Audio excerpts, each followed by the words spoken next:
Second is the engagement of Pakistani diaspora that is already being settled there.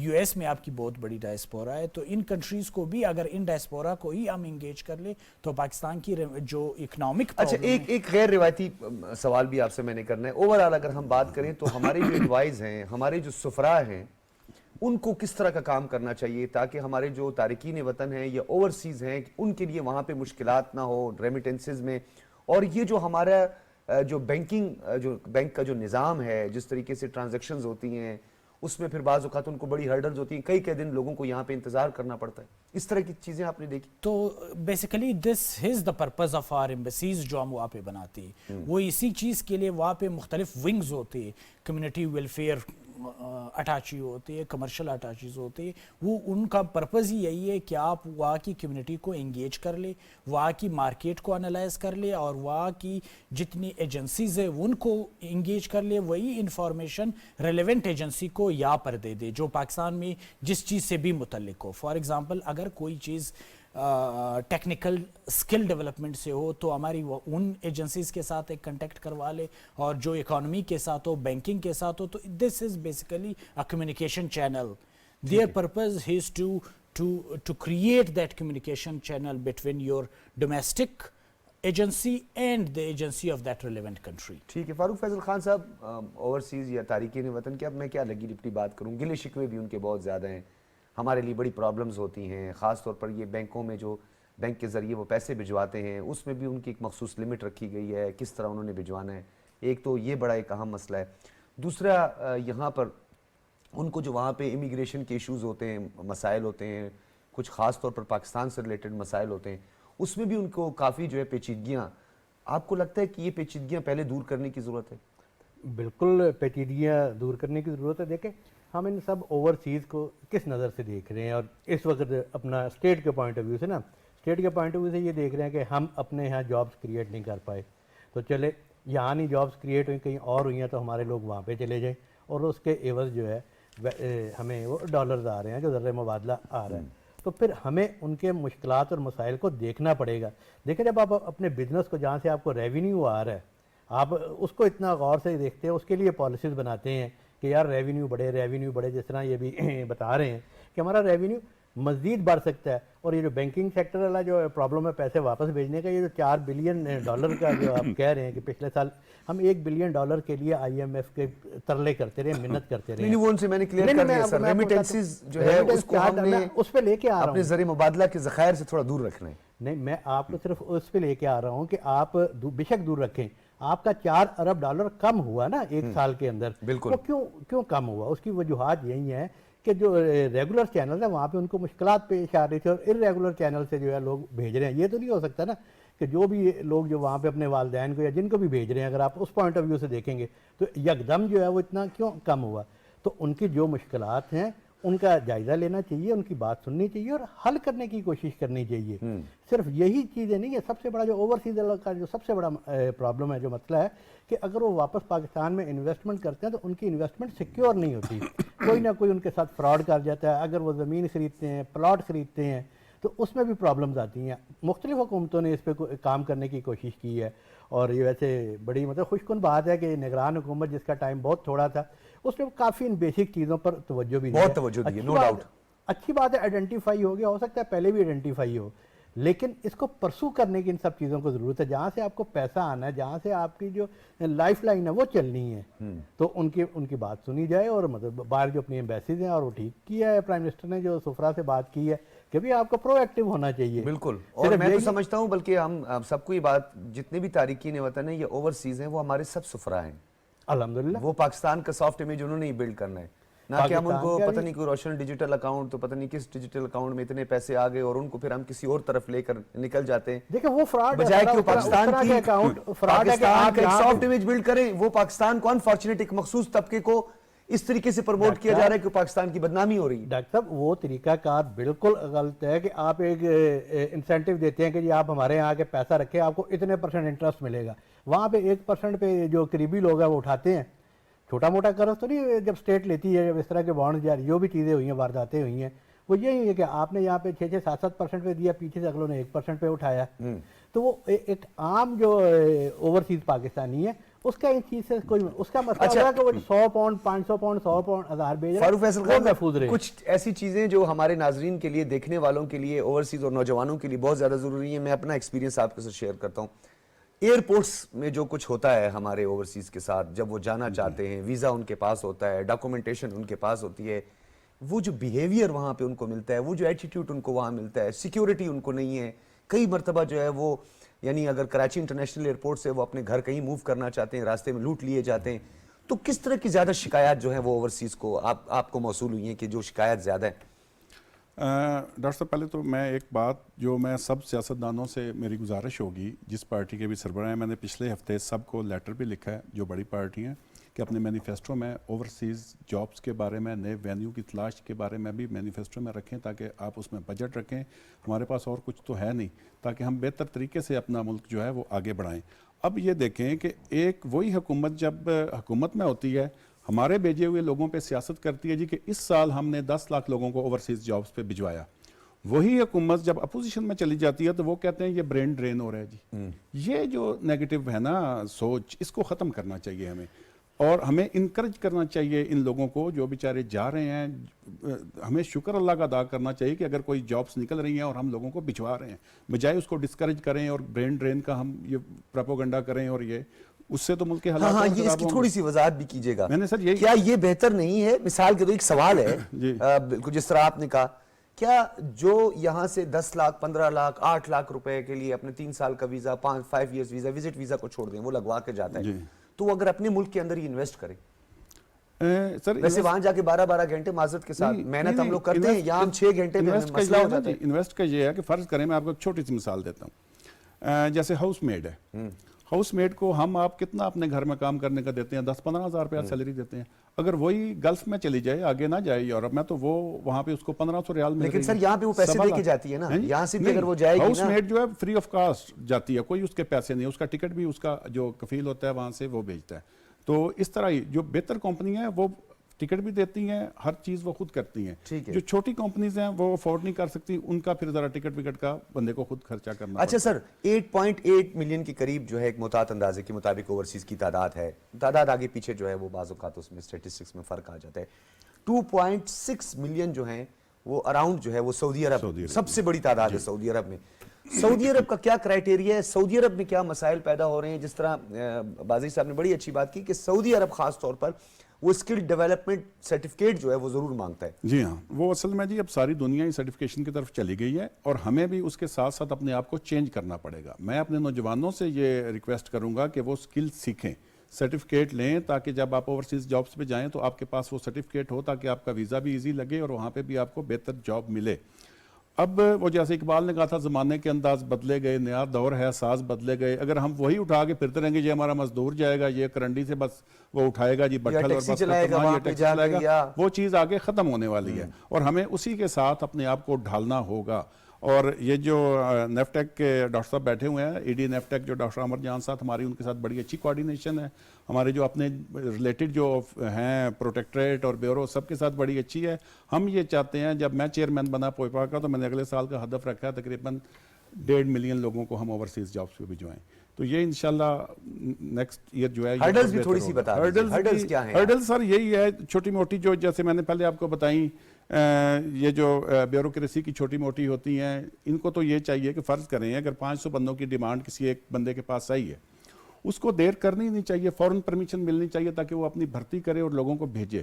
اس میں یہ چھوٹی موٹی زیر زبر نکال کے ڈیلے کرتے ہیں. فرض کریں ایک بندے کی سیلری $500 ہے اور وہ جا رہا ہے کسی ملک میں اور 500 کی ڈیمانڈ ہے، تو آپ وہ دیکھیں کہ اس کے ڈیلے ہونے سے کتنا فرق پڑے گا. جو چیز قومی یہ جو فارن ریزرو میں ان میں انجیکٹ ہونی تھی 15 دن کے بعد، وہ 2 ماہ کے بعد انجیکٹ ہوگی.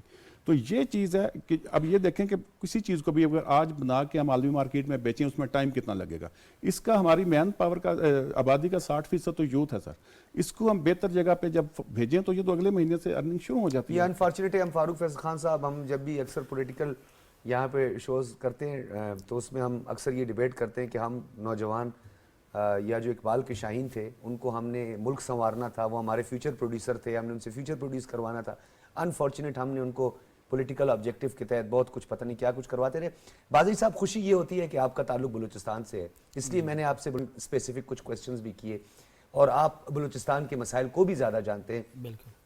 عمومی طور پر جو نوجوانوں کا رجحان خاص طور پہ اسکلڈ پروگرامز میں کس طرف آپ کو زیادہ لگتا ہے, انٹرسٹ بھی وہ لیتے ہیں؟ ایک چیز تو بڑی عام ہے نا کہ ہم تھوپتے ہیں بعض اوقات کہ نہیں یار آپ اس پروگرام میں جاؤ, آپ اس پروگرام میں جاؤ, جس میں اس کا انٹرسٹ ہو, شوق ہو, ذوق ہو, اس سے اس کو زیادہ کام کرنا چاہیے. اصل میں یہ پروگرام اس دفعہ اس طرح ڈیزائن کیا ہوا ہے کہ اس میں صرف ایک سیکٹر نہیں ہے, پورا اس کے پاس ایک آپشن ہوتا ہے کہ وہ کسی بھی پروگرام میں جا سکتے ہیں. فار ایگزامپل جیسے میں نے کہا تھا کہ اس میں جو میجر سیکٹرز وہ یہ کہ آئی ٹی, سول انجینئرنگ وغیرہ بہت جی وہ کنسٹرکشن کے ہے, اور کنونشنل ٹریننگز ہے, اس کو ووکیشنل ٹریننگز ہے, ٹیکنیکل وغیرہ سب کچھ آپ لوگ کروا رہے ہیں. سب کچھ ہے تقریباً. آئی ہیو ٹولڈ یو کہ دیر آر 300 کورسز, تو ایک بہت بڑی آپشن ان کے پاس موجود ہے. اور دوسری بات یہ کہ پھر ہم صرف ان انسٹیٹیوٹ کو دیتے جو اپنے فیلڈ میں they are the centre of excellence in their fields. پہلے تو جو بھی میکینزم تھا, مگر اس دفعہ انہوں نے اس طرح کا ایک میکینزم بنایا ہوا ہے کہ بڑی اسٹرکٹ طریقے سے صرف ان اگر آئی ٹی کی ہم دے رہے تو وہاں پہ ہم کوشش کر رہے کہ ان انسٹیٹیوٹ کو دے رہے that are already having a very established infrastructure for I T. اچھا, یہ جو آن لائن کورسز وغیرہ کو اس کو ڈسکریج کیا جا رہا ہے, یہ جو آن لائن کورسز کروا کے بس جی آپ نے 2 پاسپورٹ سائز پکچرز بھیج دیں, 4 مہینے کے بعد سرٹیفکیٹ آپ کو مل جائے. نہیں, یہ چیزیں اس دفعہ یہ نہیں کہ وہاں پر بالکل سارے کورسز فزیکل کورسز ہیں. یہ نہیں کہ آن لائن کورسز میں کوئی بھی آن لائن کورس نہیں ہے. ہر بچے نے جا کر وہاں پہ بیٹھ کے یہ کورسز سیکھنے ہیں, اور وہاں پہ میکینزم اس طرح کے کہ ہم یہیں پہ نیوٹیک میں بیٹھ کے ڈسٹینس لرننگ وغیرہ کوئی نہیں, ڈسٹینس کا کوئی نہیں ہے. یہ سارے فزیکل کورسز ہے. They have to go there. وہاں پہ ایک لرننگ مینجمنٹ سسٹم ہے جہاں پر ہر بچے کو ہم چیک کریں گے. We will be checking the attendance and the presence of that person in that class on regular basis. یہاں پہ ایک میکینزم اس دفعہ بنایا گیا جو کافی. اچھا, آپ نے بازری صاحب ہائر ایجوکیشن کمیشن کی ریکگنیشن کی تو بات کر دی کہ اس کے تلے بہت سارے انسٹیٹیوشن کام کر رہے ہیں, اسکل ڈیولپمنٹ پروگرامز ہو رہے ہیں. ورلڈ وائڈ ریکگنیشن کے حوالے سے تو کوسچن نہیں اٹھتا. نہیں, نیوٹیک پہ کوئی ریکگنیشن, تو نیوٹیک کا اصل مطلب یہ, نیوٹیک بھی ہائر ایجوکیشن کی طرح دنیا میں ریکگنائزڈ ہے. ٹھیک ہے. جس بندے کے پاس نیوٹیک یعنی ورلڈ وائڈ ریکگنائزڈ ہے. یس, ہماری ٹریننگ ورلڈ وائڈ ریکگنائزڈ ہے. جس کے پاس بھی نیوٹیک کے سرٹیفکیٹ ہو اس پہ کوئی اعتراض نہیں ہوتی. پھر اس میں ایک ہم اور بھی اس طرح کے میکینزم بنا رہے ہیں کہ ڈیولپڈ کنٹریز کے ساتھ بھی ہمارے ایک میمورنڈم آف انڈرسٹینڈنگ ہو جائے نا, وہ مفا کے ذریعے, منسٹری آف فارن افیئر کے ذریعے ہم میکینزم پہ کام کر رہے ہیں. اچھا, تھوڑا سا بازری صاحب چیدہ ممالک کا ذکر کر دیں جن کو کون سی اسکل کی زیادہ ضرورت ہے, اسکل لیبر کی زیادہ ضرورت ہے. جیسے مثال کے طور پر ہمیں مایوس بھی نہیں ہونا چاہیے, خاص طور پہ گلف میں نے خود دیکھا, ایون کہ سینٹرل یورپ تک بھی میں نے دیکھا کہ پاکستانی ڈاکٹرز جو ہیں ان کا بڑا ایک اچھا رول نظر آیا ہے. انجینئرز بھی کام کر رہے ہیں, ہمارے مختلف کارڈیولوجسٹ ہیں, نیورولوجسٹ ہیں, پیتھولوجسٹ ہیں, کام کر رہے ہیں پوری دنیا میں. تو ہم جو ہے اس سے تھوڑا سا باہر نکلیں, ذرا براڈر اس میں جائیں, تو کون کون سے ممالک پہ کیا کیا ڈیمانڈ ہے؟ وہ تو ہر انڈیویجول کنٹریز کی ایک الگ الگ اس کی گیپ انالیسز ہوتی ہے. گیپ انالیسس کے وہاں پہ کون کون سے سکلز ہیں اور ان سکلز میں کون کون سی ٹریڈز ہے کہ اس ٹریڈ میں کس ٹریڈ کی زیادہ ڈیمانڈ ہے. فار ایگزامپل کنسٹرکشن اور آئی ٹی کی اس وقت سعودی میں بہت زیادہ ڈیمانڈ, سعودی عرب میں جی کنسٹرکشن اور آئی ٹی, جی اس طرح کی جو پوری ہماری ایک کنٹریز آف ڈیسٹینیشن ہے, ان کنٹریز آف ڈیسٹینیشن کی ہمارے پاس لسٹ موجود ہے کہ کس ملک میں کس ٹریڈ. اس کا مطلب تو یہ ہوا کہ آئی ٹی اور کنسٹرکشن کا مطلب یہ ہے کہ ڈیولپمنٹ تیزی سے ہو رہی ہے بہت زیادہ. تو یہ ہمارے لیے ایک اپرچونٹی بھی ہے. اگر ہم یورپ میں اگر ہماری ایکسیپٹیبلٹی اتنی زیادہ نہیں ہے تو ہماری جو پلس پوائنٹ یہ کہ مڈل ایسٹ میں ہماری ایکسیپٹیبلٹی بہت زیادہ ہے. تو وی آر وہاں پہ جو ہمیں ویلکم کہا جاتا ہے کہ our people can go there and settle very quickly. Europe کے مقابلے میں ہم مڈل ایسٹ میں بڑی آسانی سے, وہ ہمارے آئیڈینٹی کی وجہ سے, مسلم ہونے کی وجہ سے بڑی آسانی سے ہم جا کے وہاں پر ایڈجسٹ ہو سکتے ہیں. اگر یورپ میں جس وقت وہاں پہ ایک اکنامک ڈیولپمنٹ ہو رہی ہے تو مڈل ایسٹ میں, تو ہمیں ان سے بھرپور فائدہ اٹھانا چاہیے. نیوٹیک کا صرف یہی ایک پرپس ہے کہ وہ اوورسیز کو سپورٹ کر رہا ہے یا ہم پورے ووکیشنل ٹیکنیکل نہیں وہ ٹھیک ہے. تو اپنے ایریاز کو آپ نے آئیڈینٹیفائی کہ ہمارے کن کن ایریاز میں ضرورت ہے. ابھی دیکھیں ہمارا سی پیک ہے, ریجنل کنیکٹیوٹی ہے, اس میں ہمیں مائننگز کی ضرورت ہے, سول انجینئرنگ کی ضرورت ہے, ہمیں مختلف کورسز کروانے کی ضرورت ہے. تو ایک تو رجحان تھوڑا سا مطلب دیکھیں نا, بات ٹھیک ہے, میں مانتا ہوں کہ اوورسیز کے حوالے سے یہ تاثر بھی غلط ہے کہ جی آپ ان کا برین ڈرین ہو رہا ہے یا کوئی اس طرح کی بات ہو رہی ہے, لیکن اپنے ملک میں زیادہ سے زیادہ سرمایہ کاری کریں, چھوٹے چھوٹے جو ہے نا وہ پلانٹس لگائیں. ہم تو اس حد تک بھی بعض اوقات ڈسکشن میں کرتے تھے کہ جی چھوٹی چھوٹی ٹربائن ہی لگا لیں اپنے اپنے علاقوں میں. ایگزیکٹلی وہ ہم اس کو اکانومی سے وہ ہی نہیں کر سکتے. You can not separate it from the economy. وہ ایک گیپ انالیسس جو کرتے, جس طرح ہم ایکسٹرنل مارکیٹ کو سامنے رکھ کر کے اس کی گیپ انالیسس کرتے, exactly we are doing the same practice in our domestic market as well, کہ کس ایریا میں کس کی اسکوپ بہت زیادہ ہے. پھر یہ ایک لبرل رجیم ہے, ہم بچوں کو یہ آپشن دے دیتے ہیں کہ وہ کسی بچوں کو خود بھی پتہ لگ جاتا ہے کہ ان کی اپنی لوکیلٹی میں کون سی انڈسٹری ہے جس کی زیادہ ڈیمانڈ ہے, تو they can go for those trainings. Pakistan کو اگر ہم دیکھیں تو اسکل پروگرامز میں اگر دیکھیں تو اس وقت ایون کہ ہم سعودی عرب کی بات کرتے ہیں, یو ای کے, قطر کی بھی بات کرتے ہیں, برطانیہ کی بھی بات ساتھ میں شامل کر لیتے ہیں. ہم نے دیکھا ہے جو اوورسیز جو ہیں ان میں ایک بہت بڑی تعداد جو ہے وہ ہندوستان, پاکستان, بنگلہ دیش, ایون کہ سری لنکا اور ملیشین بھی ہم نے کافی دیکھے, فلپینز بھی بہت زیادہ ہیں. تو وہاں پر جو آپ کو کیا لگا کہ سب سے زیادہ ڈیولپمنٹ, کچھ ماڈل بھی تو اڈاپٹ کیا جاتا ہے نا, کون سا ماڈل ہمیں اڈاپٹ کرنا چاہیے کہ اس ملک کا اسکل لیبر یا اسکل لوگ جو ہے وہاں پہ زیادہ ہیں؟ آمین, جو سب سے کامیاب اسکل ماڈل ہے وہ اس وقت فلپائن کی ہے. اچھا, yes, Philippines is having a very robust TVET sector. تو اور بنگلہ دیش کی بھی اچھی ٹیوٹ ماڈل ہے. India is also working on the same thing. مگر یہاں پر ہمارے ساتھ انٹرنیشنل کنسلٹنسیز ہوتی ہے, انٹرنیشنل ایجنسیز ہوتی ہے, وہ یورپین ماڈل کو ہی ہم فالو کرتے ہیں کہ ہم جو اپنا فریم ورک ڈیولپ کرتے ہیں کہ کس قسم کی کورسز ہم نے ڈیولپ کرنا ہے, کتنی سال کی کورسز ہونی چاہیے, کس قسم کی کورسز ہونی چاہیے, وہ جو یورپین ماڈل ہے وہ ٹھیک ہے. فاروق فیصل خان صاحب, عمومی تاثر, میرے ساتھ بڑا ایک انٹرسٹنگ واقعہ, آپ کو پتہ ہے ہم پروگرام میں ذرا تھوڑی غیر روایتی گفتگو بھی کرتے ہیں, آپ بیتی کا بھی ذکر کرتے ہیں. سنگاپور میں تھا میں, تو کوئی ایک ڈاکومنٹری بنا رہے تھے, تو ایک میں ہوٹل میں داخل ہوا تو وہاں پہ ہمارے ایک پاکستانی بھائی جو ہے وہ کام کر رہے تھے, تو انہوں نے کہا یار یہ ڈاکٹر صاحب یہ کیمرہ میری طرف نہ کرو, ہم تو وہاں جاتے ہیں تو ہم تو بولتے ہیں جی ہم یہ کرتے ہیں, ہم تو بڑے وہاں پہ جو آفیسرز ہیں یا خدا نخواستہ مطلب ہمارے لیے کوئی پریشانی کا باعث بنتے ہیں. تو کیا یہ تاثر دور کرنے کی ضرورت ہے؟ کیا ہمیں خود نہیں سوچنا چاہیے کہ ہم نے جا کر وہاں پہ صرف شیف ہی بننا ہے, وہاں پہ جا کے ہم نے صرف ٹیکسی چلانی ہے, یا ہمیں نیوٹیک کے پاس بھی جانا ہے کہ بھائی کوئی اسکل ہو ہمارے پاس؟ ڈاکٹر صاحب یہ وہی بات ہے کہ جو میں نے شروع میں اپنے آرگومنٹ ڈیولپ کیا تھا کہ یہ مختلف جو ٹریڈز ہیں, جو مختلف جو پروفیشنز ہیں, ان کو گھٹیا سمجھنا چھوڑ دیا جائے, ان کو گھٹیا سمجھنا چھوڑ دیا جائے اور لوگوں میں اور ہمارے اپنی سوچ کو تبدیل کرنا چاہیے. اگر آپ شیف کی بات کر رہے ہیں نا, اگر وہ وہاں پہ جا کے شرمندہ ہو رہا ہے کہ جی میں شیف ہوں, تو اس میں شرمندہ ہونے کی کوئی ضرورت نہیں ہے. یہ بات میں نے کہی, یہ بات میں نے بھی شرمندہ نہیں سر, ہم تھوڑا آگے بھی بڑھے نا, وہ ایک مخصوص سیلری, ایک مخصوص پیکج تک ہی ہے نا بات.